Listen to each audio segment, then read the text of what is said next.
নমস্কার বন্ধুরা, এটা হলো রাসমেলা চতুর্থ দিন, যেদিনকার দুষ্টু ওর দাদু ভাইয়ের সাথে ঘুরতে গেছে, মানে আমার বাবার সাথে, ওর নানু দাদুর সাথে ঘুরতে যায়। ও এত ভালো লাগছে যে ও সেদিনও এটাখানে চড়ছিল ওটাতে। মানে এটা ফার্স্ট দিন ছিল, বাট আমার ভিডিও দিতে দিতে এটা একটু লেট হয়ে গেছে এটাকে আপলোড করতে, তাই তো এটা একটু দেরি করে দিচ্ছি। সেদিনও দারুণ মজা হয়েছে। সেদিনও ও ওখানে উঠে, ওর ওইটাতে উঠতে এত ভালো লাগে যে ও গোল গোল ঘুরে, মানে ও গাড়ি চালাচ্ছে, আর আমারও এত ভালো লাগে যে আমি ওকে বারবার উঠাতে চাই ওটাতে। আর এটাতে উঠতে উঠতে ওর মানে কোনো ভয় ডর থাকে না, মানে ভয়ও লাগে না। অনেক থাকে না, অনেক বাচ্চা যে ভয় পায় সে সরে যাবে বা চিল্লাচিল্লি করবে, কান্নাকাটি করবে, কিন্তু দুষ্টু না, ও সেটা করবে না। দুষ্টুর এগুলাতেই খুব ভাল লাগে।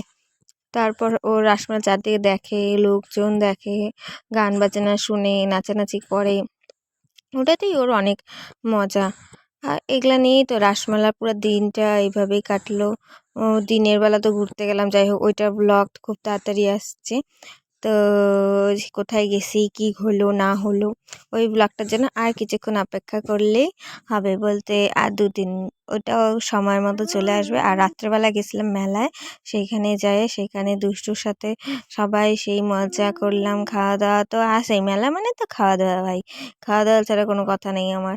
তারপরে এই যে আমাদের এখানে নাগরদোল্লা, যাই না তোমাদের ওইদিকে মেলা কেমন হয়, কোন জাত থেকে দেখছো, তাই প্লিজ কমেন্টটা করো। আমারও ভাল লাগবে তাহলে, যে তাহলে আমারও আরও উৎসাহ জাগবে যে আমিও তাহলে ভালো মতো করে আরও ভিডিও আপলোড করতে পারবো। তাহলেই তো আস্তে আস্তে আস্তে আস্তে তো শিখবো। সবাই যখন করতেছে তখন এইটুকু এইটুকুর জন্য তো সব, মানে মানে যে যারা বাড়ির গৃহবধূ তারাও তো একটু করে চেষ্টা করবে যে নিজেদেরকে আপডেট দেওয়ার জন্য। এই ছোটো ছোটো ছোটো ছোটো ভিডিও করে, ছোটো ছোটো সব কিছু করে আস্তে আস্তে আস্তে আস্তে ইউটিউব চ্যানেলটাকে বাড়াবো। এইভাবেই আমাদের জীবন চলবে আর কি, যতদিন না পর্যন্ত কোনো কাজ কাজ টাজ ঠিক মতো কেউ পাচ্ছে। এইভাবেই তো, এটাই তো মানুষের জায়গা এখন, প্ল্যাটফর্ম। তাই সবাই চেষ্টা করে এই যে ছোটো থেকে বড় হবা, তাই আমি একটু একটু করে চেষ্টা করছি। জানি বলতে পারি না কিছু না, যেইভাবে হোক এই একটু একটু করে বলি, যে যতটুকু পারি অতটুকুর মধ্যেই চলি। তাই বন্ধুরা তোমরা সাথে থাকো, আর আমার চ্যানেলটা একটু লাইক শেয়ার সাবস্ক্রাইব করে দিও, তাহলেই খুব ভালো লাগবে। ধন্যবাদ।